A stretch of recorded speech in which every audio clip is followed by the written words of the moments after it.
Hi everybody, welcome back to this very special video for us. Today is our first birthday. Yeah, so the 18th of March is when we started. We are 1 year old today. Woohoo! Woohoo! Do you want to blow out the cake, the carrot cake? Happy birthday to us, happy birthday to us. So I know I've said in recent videos that you shouldn't have candles in the caravan. The reason that I say that is because you shouldn't leave them unattended and you shouldn't be putting them near curtains and that. But I have just agreed that Sarah can light a candle as it's for a very special occasion. So if you put it up on the corner, then everybody can see our carrot cake that we're going to share later. Yeah, so we're a year old. So this video, we're just going to sort of go through where we are now in terms of the channel. We believe we're progressing really, really well. Our numbers seem... I think if we'd have looked a year ago, we'd have said we couldn't imagine that we'd be sort of where we are. We thought that we would give it a year, see if we could hit our 4,000 watch hours and our 1,000 subscribers. That's kind of like the unique YouTube numbers that you need to get in a rolling year, but we wanted to achieve it in year one. We are 12 subscribers away from 2,000. So we are filming this on Sunday because we don't really see each other through the week. And this video is going to be going out on Tuesday. Please, please, please hit that subscribe button, get us over to 2,000. And as I've said in other videos, we're not going to stop begging because the next target is going to be 3,000, 4,000, 5,000. Thank you very, very much to the 1,988 of you that have already done it, and to the many more that watch our videos. Over the past year at various different sites and events that we've been to, we have met some of our subscribers, so if you do see us, please come over and say hi to us. We do love to have a little chat with everybody that watches us. Yeah, I think my go-to phrase when someone comes and says hello is, oh, at least someone's watching. Yeah. But in all seriousness, we know that lots of people are watching. And also, if you can do us a massive favour, if you do like our content, please let your caravanning or motorhoming friends and family know. And also, if you get a chance, you know, if you see people asking questions in Facebook groups and that sort of thing, I see a lot of the sort of bigger channels being linked and people saying, go and check out their channel. Feel free to share our channel because every little helps. Definitely. Moving on to the stats, in total we've done 92 videos, so that's a mixture of the longer videos but also the quick short videos as well. Yeah, so we've had over 167,000 views.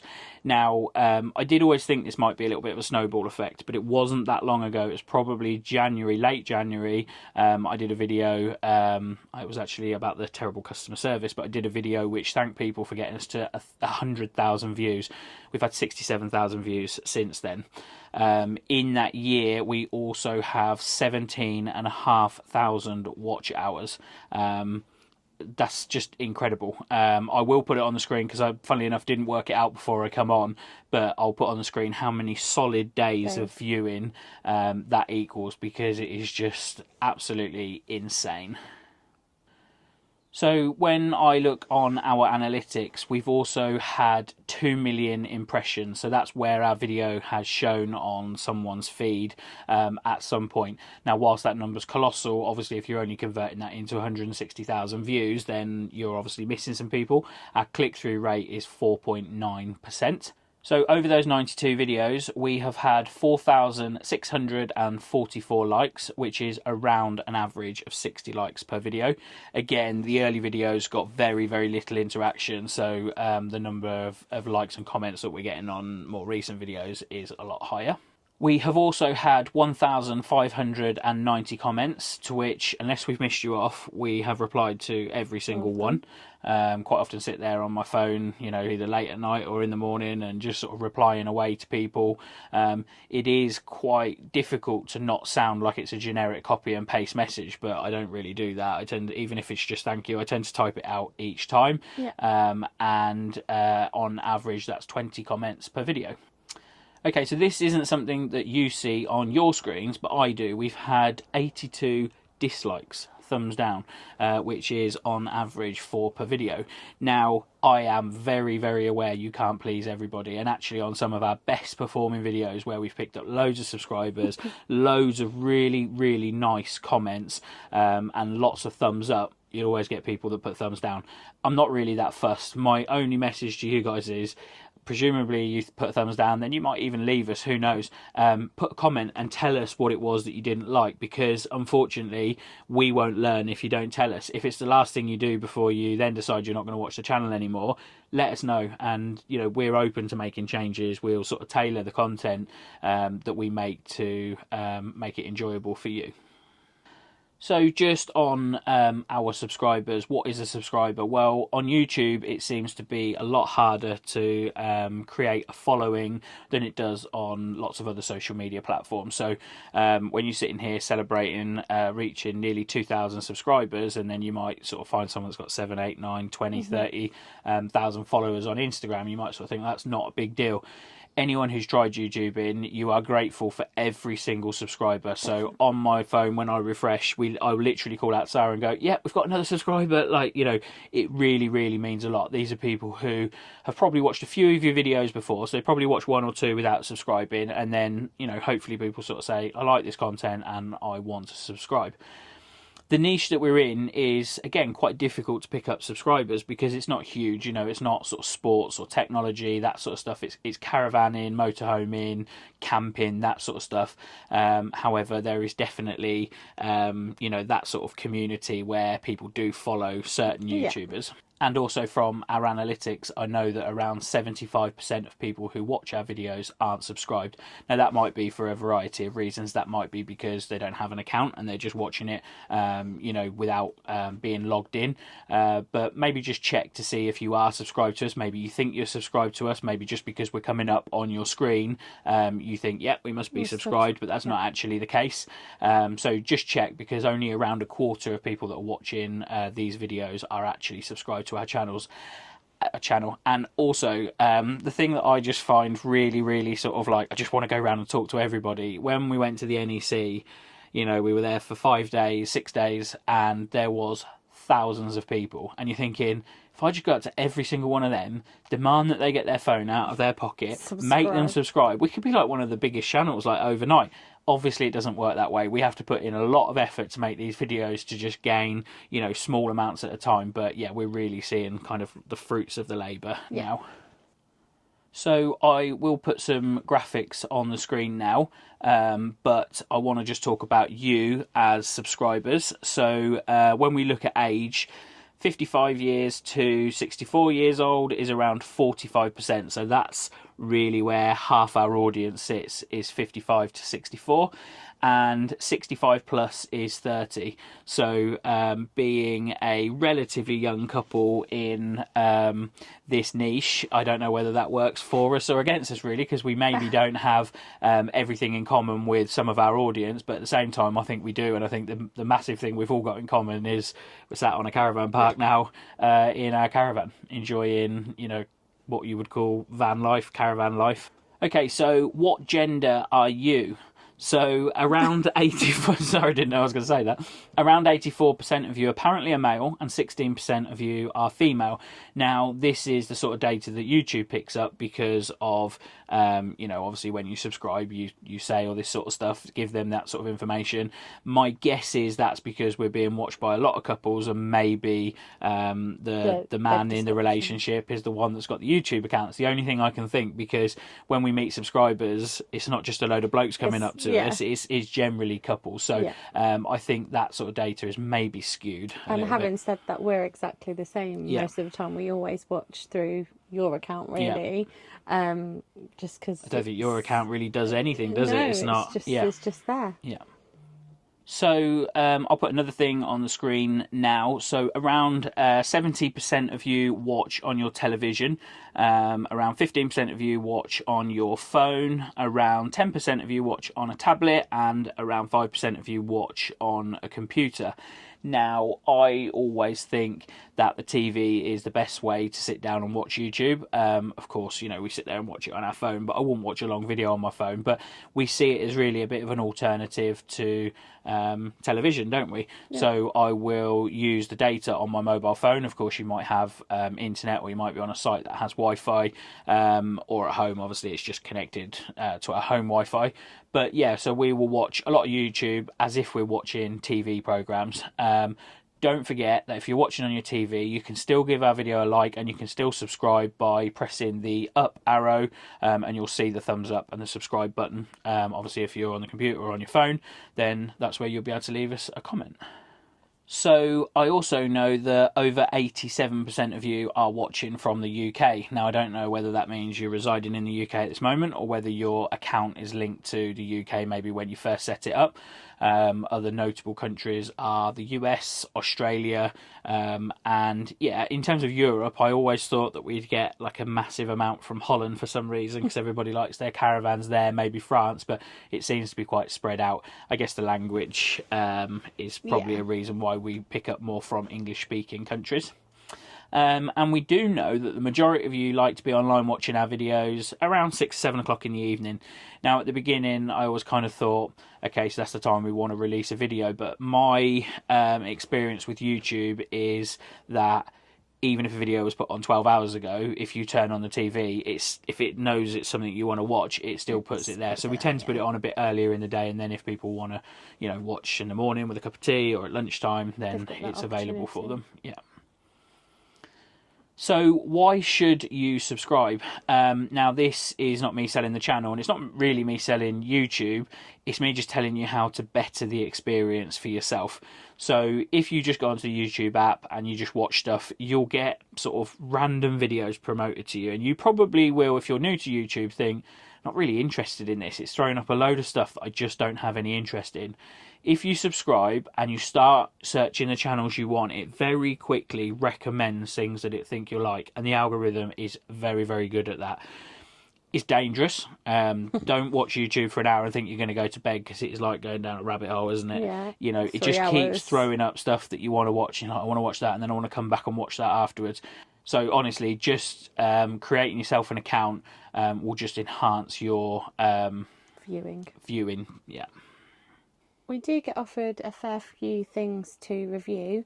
However, we do only pick items that we truly believe in, and things that we know or we have researched already that we think will work well for us, before obviously reviewing and giving you our opinions of them on the channel. You'll never see us selling out for, you know, either a quick buck or just for a free product. As we've said before, we're well aware that people then go out and buy this stuff off of our recommendations. So it's not to say we won't review something that's bad, but then we'd review it badly. That's the way that we would do it, would be honest. But no false reviews. No, when we started bumping into people that were like, oh, we've booked this site that you said to go to, and we've bought this, and you're like, right, well, you got to be really careful, because, you know, just saying everything's great and then someone spending their hard-earned money to go there or to buy something is no good. So we've got to give a very honest review. We're always working hard to try and find new content. So if you do have any ideas for us, please drop them in the comments below. Yeah, so in terms of the content that we do make, I think when we've sat and had a drink is probably when we come up with some of our best ideas. And weirdly, when I'm in the shower, I need to put a notepad and pen. Shower's literally like the ultimate thing. Yeah, it is. And I come out of the shower and I'm like, right, that's the next video that we're making. So sometimes I could sit here and go, right, let's make a plan, and just can't think of anything. But it's always at the most inconvenient times. I have actually put a notepad and pen next to my bed. That's helped me sleep, because in the middle of the night. Yeah, not so much in the middle of the night for me. It's when I'm trying to go to sleep. I've got all these thoughts going around my head, not just about the YouTube channel, but about everything. And it's there because you're sort of thinking, I can't forget that. So I stuck a notepad and pen next to my bed. Yeah, and I just write it down, then I can forget about it, and then hopefully go off to sleep. But yeah, that's where we come up with most of our ideas. And I don't want to be sort of thinking about YouTube in the shower all the time. So if you can give us some suggestions, that would be really, really good. When we are planning our videos, we kind of write down, you know, sort of like the bullet points of what we want to say. I can say everything absolutely perfectly until there's cameras in front of me, and I say the wrong words, I leave words out, I put extra words in, and because we're both full-time work, you know, we're busy. We don't have time to kind of check it and sit here and wait and then sort of come back and reshoot. So you'll quite often see words on the screen with a little asterisk, which means that's basically what I meant. Yeah, I think it's just frustrating because sometimes I've actually sort of, instead of taking notes now, I've actually started just recording on my phone. So if I'm doing something in the kitchen at home and I think this is what I want to say, I record it on my phone and I think, that's perfect. Maybe I should use it as a voiceover, actually. Yeah, maybe. It's absolutely perfect. You get the camera and you're like, So, yeah, it is hard work trying to say the right thing all the time. We put all of our videos into different playlists. So there's adult only sites, there's family friendly sites. We've also got one on there with places to go fishing as well, so that it's quick for you guys watching to be able to click on which video you'd like to go to see. Yeah, and we're also going to, I have been saving them up, but we're also going to do a few bloopers videos. We did say that this video was going to kind of include some bits of us sort of behind the scenes. Behind the scenes for us here tends to be more, you know, so, right, we'll do a little example of something. So we'll be like, blah, blah, blah, blah, blah to the camera, and then be like, right, okay, so now are you going to say this or am I going to say that? Reggie, you're distracting us. Reggie, go back down to the other end. Right, look at the camera, smile, 3, 2, 1, and then we're back in the room. So, yeah, that's why you see our clips sort of like go from one to the other. We don't remember everything we're going to say. We have to sort of sit there and look at our dodgy handwritten notes and just be like, right, is this you? Is this me? And I know people have different styles. I know that some people just literally just say whatever they think. And I know Sara calls me a bit of a perfectionist, but I do like to sort of, yeah, it works for our channel, let's say that. And we know we're not as professional as others. Probably a shout out that we should just give, just because it takes us back to the early days, a bit more than a year ago when we spoke to Mac and Sarah. I messaged them because we didn't really want a Caravan YouTube name. We just wanted our names, and being Lang and Sara, sounding quite similar to Mac and Sarah, felt like it was in the same niche as well. We messaged them and they were like, no, go for it, offered us loads of help. We've met up with them quite a few times since, haven't we? Their channel is brilliant. I couldn't do, and I'm not ever going to try and do what they do. Their videos are so professional, so clever. I'm sure they have outtakes. I'm sure they have bits that go wrong, but it just comes across like so professional. Their backgrounds and all that sort of stuff. Unfortunately, that's just not who we are. And sort of making 92 videos, as we said, you can't pretend to be someone else. This is us. It's just, it's the only way we can do it, really. Just while we are on shout outs to other channels, I'm not going to go through them all individually. Let's just say we've not come across another channel in the kind of caravan motorhome niche that hasn't been helpful, hasn't been friendly. As you know, we're in 2 collaborations with 2 different groups of people. Like we have you know, groups set up as well where we can sort of like, you know, chat sort of amongst ourselves and that sort of thing.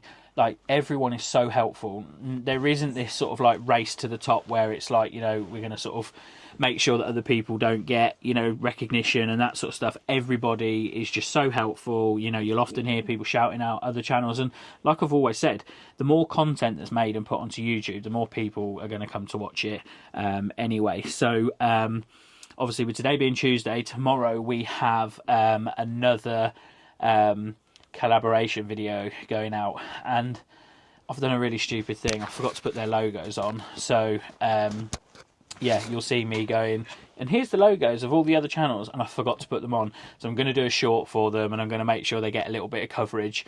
At the end of this video, I'm going to play both sets of logos, just because they're the ones that we work with sort of quite well, and I'm sure we'll be working with others soon. We've been sort of communicating to others, but I love it when you go into the press room at the NEC, particularly on day one, and all the other YouTubers are there, and they watch your videos, you watch theirs. You feel like you know each other, you've never met each other before, but you don't sort of go in and go, oh, hi, I'm so-and-so. You're just like, you're right, how are you? Yeah, I saw you were over there at the weekend. I saw you went to that campsite. How was that? And you're like, we've literally never met. I know.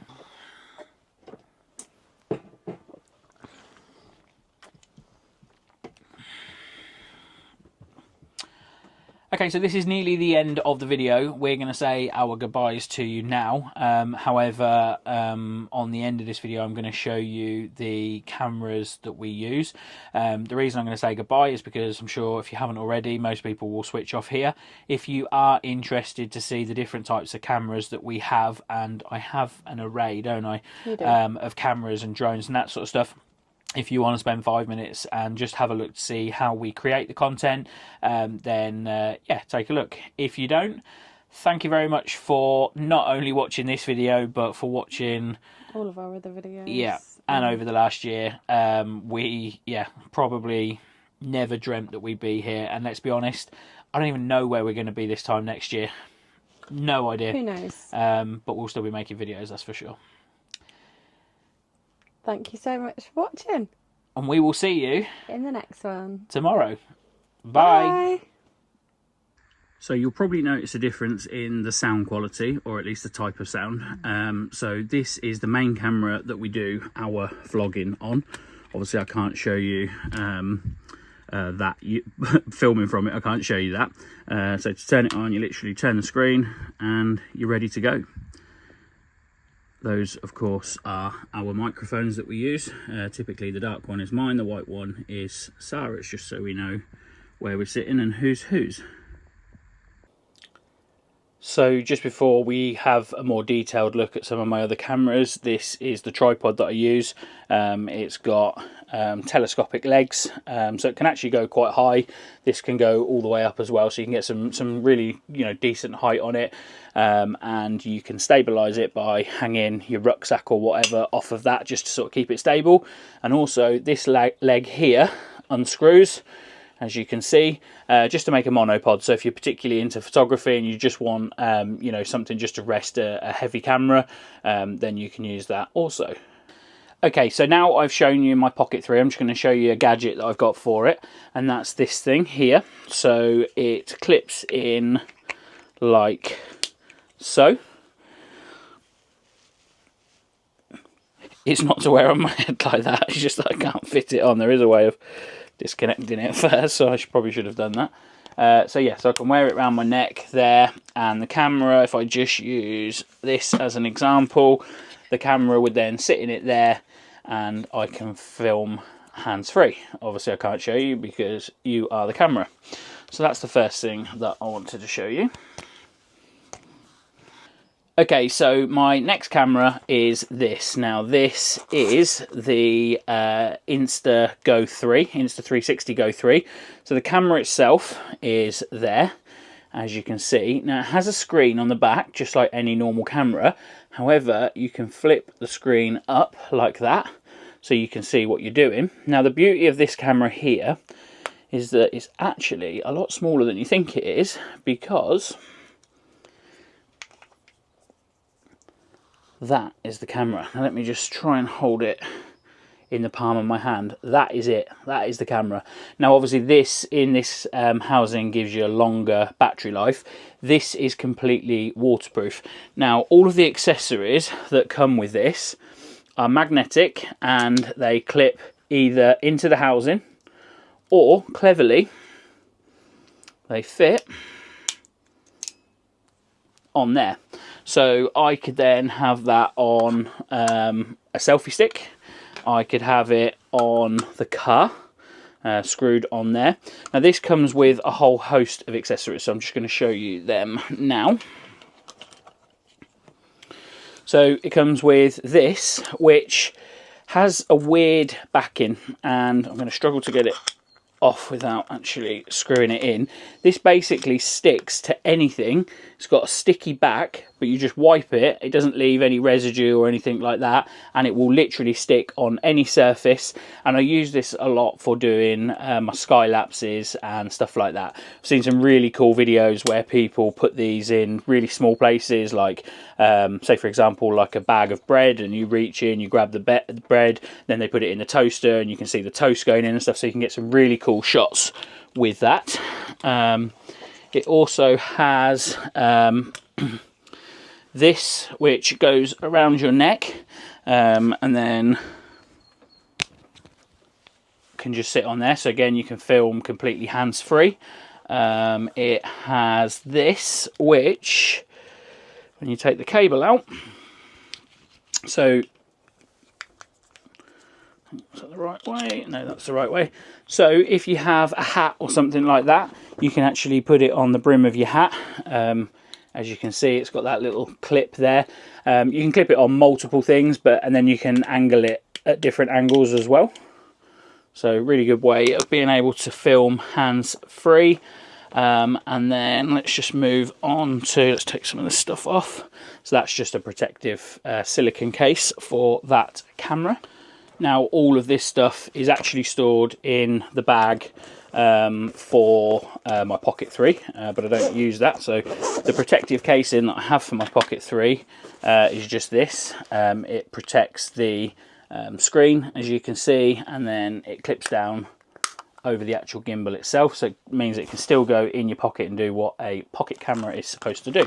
Also for the Pocket 3, I carry a spare battery, so you've got the battery on the camera itself, you've got the battery which sort of means it's a longer handle because you can actually hold on to that. So I've got, yeah, 2 of those. Only ever really use them in instances like the show, where we're there sort of for several hours filming constantly.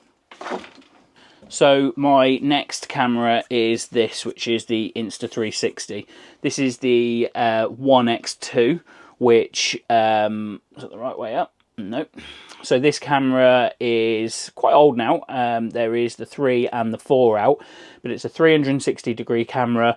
I'll probably overlay a clip so you can just see what I mean, but it literally picks up everything. Now this is brilliant for having on a selfie stick like this. It basically, the selfie stick turns into a tripod as well. Now this is around 1 meter long, so yeah, it does a really good job. This is a telescopic 3-meter pole, and that just clips onto the top exactly the same.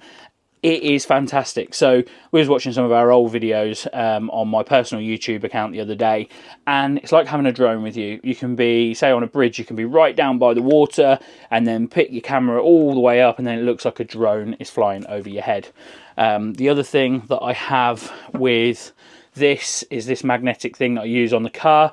Again, just so that I can maybe capture some drive-ins to sites and that sort of stuff. So that just sits on there like that.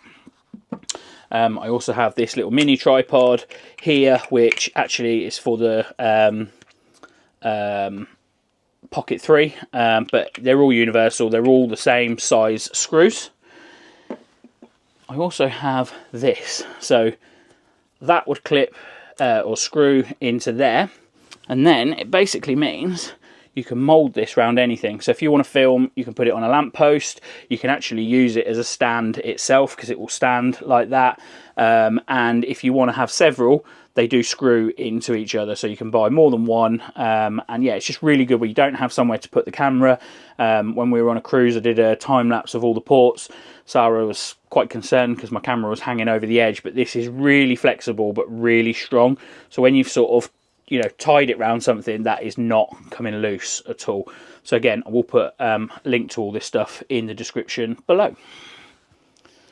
If you are planning on doing lots of filming, I thoroughly recommend a decent battery pack. Bought this some time ago, fairly inexpensive. It's a Belkin. It will charge my iPhone probably 3 or 4 times, maybe even more than that, but it is very useful on the go. And of course, I was just looking for the microphones. We have so much stuff that requires charging. So Sara's microphone, my microphone, all different types of cameras, and of course our mobile phones. Now our mobile phones are, you know, always with us. We use these to film as well. I've actually got a very old phone which I used to use for all my time lapse in, but to be honest, with all the different cameras I've got, you're not really sort of required to do that anymore.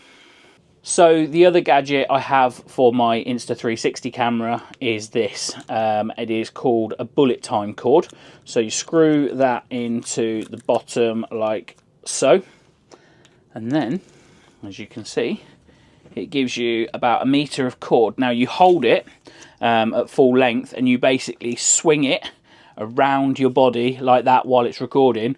The software that comes with it does all the editing for you, so it will sort of speed it up, slow it down. It just captures because it's 360, it captures everything around you.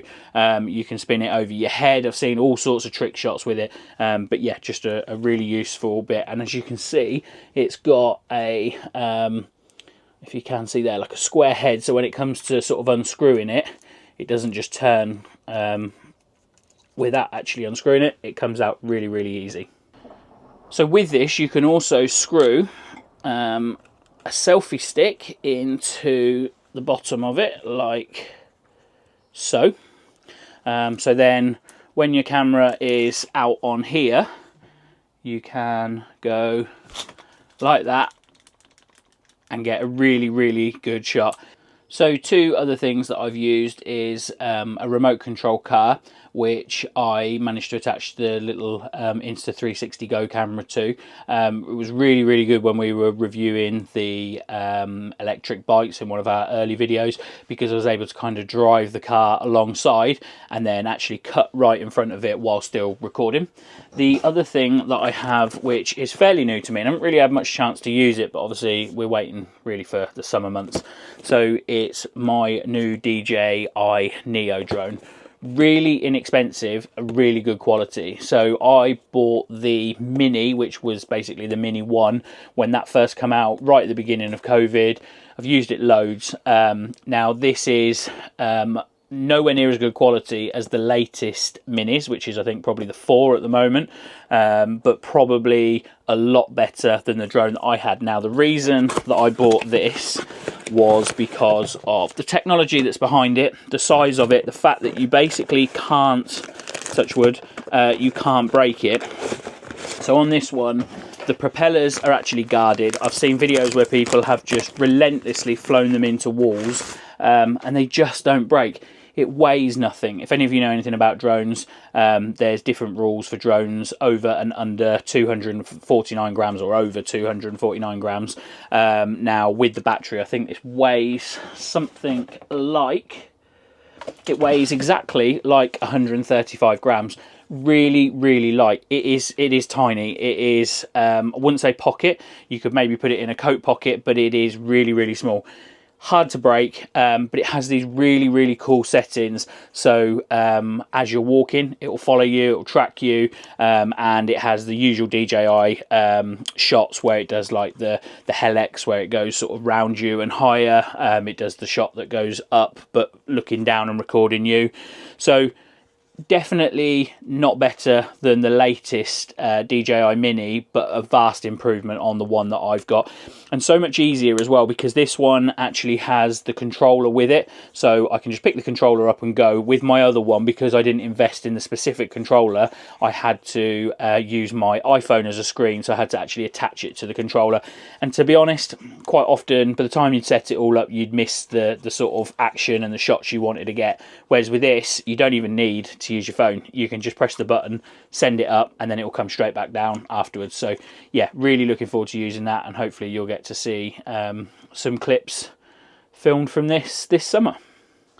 So that is just a brief look at the equipment that we use, or probably mostly me, that I use to make some of these videos. As I've said previously, I'm going to definitely get back into doing some of the nice cool shots that I used to do. Probably just don't get the time to now, but I need to just sort of make a little bit extra time in the day to go out and get some nice B-roll, just to make our videos that touch nicer. Okay, second goodbye of the video. Thank you very much for watching. Thank you for all your support over the last year, and we will see you tomorrow. Bye bye.